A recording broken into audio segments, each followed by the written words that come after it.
important de grévistes aujourd'hui, même si ça ne se voit pas tout de suite dans la rue. On peut noter aussi, on en discutait tout à l'heure, on appellera ça le refus de l'inspection académique de nous communiquer les chiffres, puisqu'on a été quelques-uns à envoyer des mails, et le DAZEN, ça doit lui sembler pas important de nous communiquer les chiffres. Et aussi malgré le fait que certains syndicats préfèrent dire, et préfèrent aussi envoyer dans les écoles, des argumentaires expliquant que cette grève n'est pas légitime et que ce ne serait pas le moment de la faire. La question qu'on se pose, à Sud Éducation, je pense que d'autres se la posent, et notamment un certain nombre de collègues, c'est est-ce que leur position aurait été la même sous le gouvernement précédent? Parce que pour nous, il apparaît clairement que sur la question du rythme scolaire, mais également sur la question de ce qu'on appelle la non-refondation de l'école, on est toujours dans la même voie libérale dans les politiques éducatives qui sont menées. On est toujours dans une éducation considérée comme une marchandise qui devrait être pilotée, pour reprendre les termes qui n'ont toujours pas changé, par des évaluations, par des contrats d'objectifs, etc.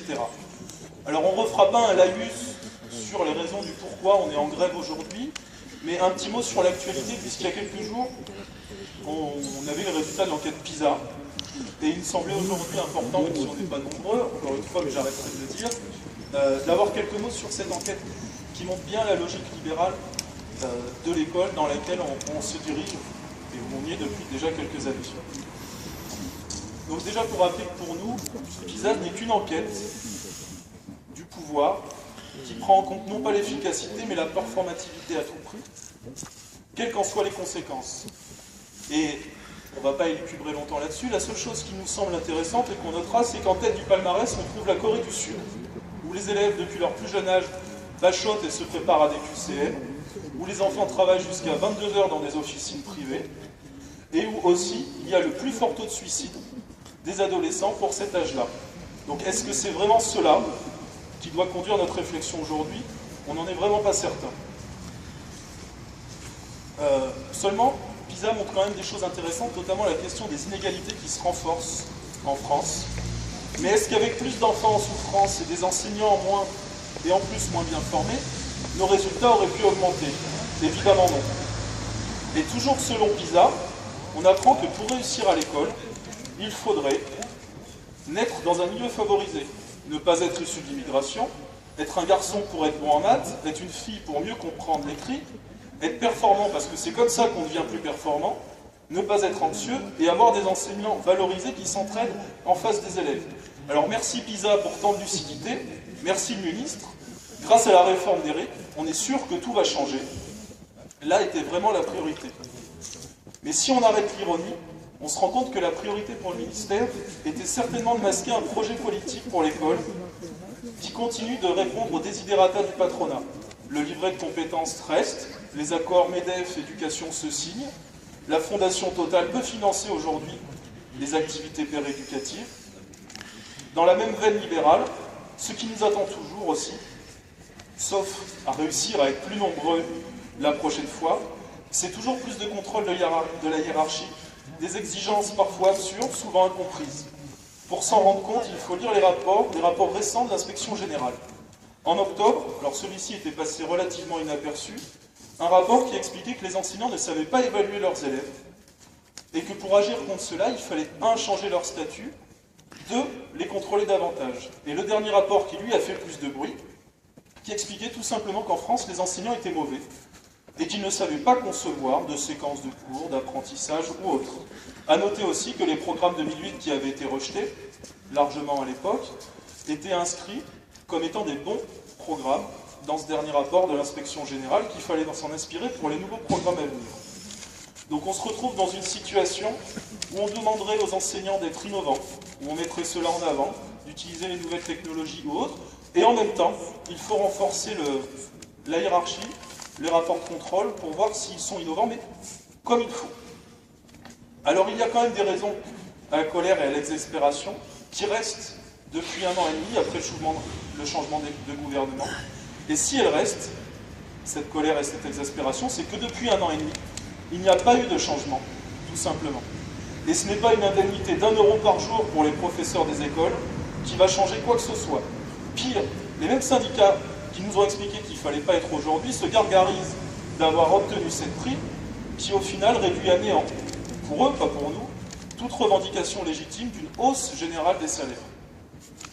Et comme si les rythmes ne suffisaient pas, le ministère ouvre maintenant d'autres chantiers dangereux sur le fond de notre contestation.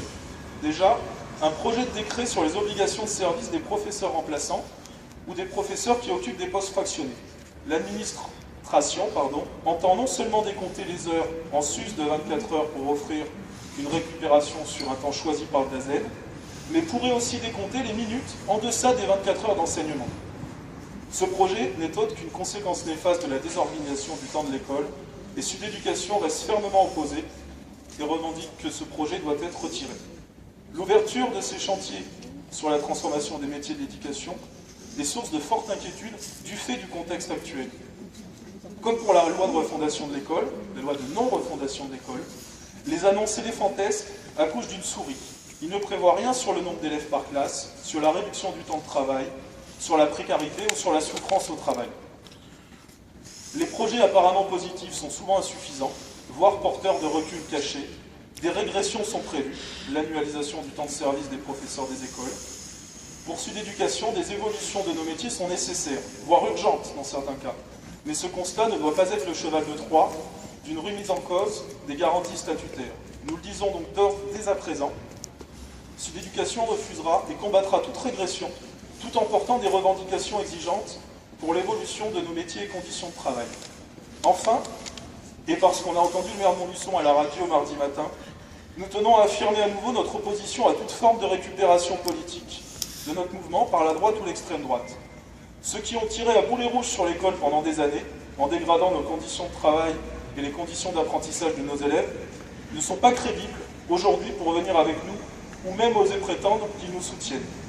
De plus, la proposition de loi UMP qui a été rejetée aujourd'hui aurait permis au maire de faire ce qu'il voulait. 4 jours et demi par-ci, 4 jours là, des tapes ici gratuits, des tapes inexistants ailleurs, des tapes payants aussi possibles. Donc ce n'était surtout pas ce que Sud Éducation revendique. Ce n'était surtout pas les mots d'ordre de la journée d'aujourd'hui. Pour nous, nous exigeons le retrait l'abrogation du décret sur les rythmes scolaires, parce que nous considérons que l'abrogation sera le moyen de repartir à zéro sur cette question nécessaire qu'il faut vraiment se poser, et entamer une réflexion qui intègre aussi les programmes, la formation initiale et continue des enseignants, les difficultés scolaires, le volume d'heures de professeurs des écoles qui doit diminuer, les APC, anciennement aide personnalisée, qui doivent disparaître. Il y a donc beaucoup de choses à faire, beaucoup de choses pour créer les conditions d'une école égalitaire et émancipatrice.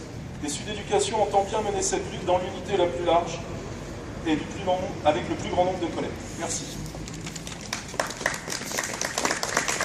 Rapidement, Sandrine Monnier, co-secrétaire départementale du SNU PPFSU. La section départementale du SNU PPFSU est d'accord avec tout ce qui vient d'être fait.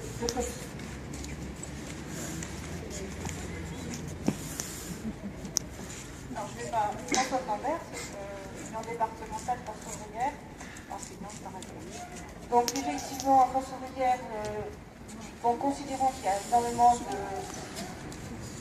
sujets de mécontentement parmi les enseignants. Et aujourd'hui, nous étions bien là pour contester effectivement cette réforme sur les rythmes scolaires.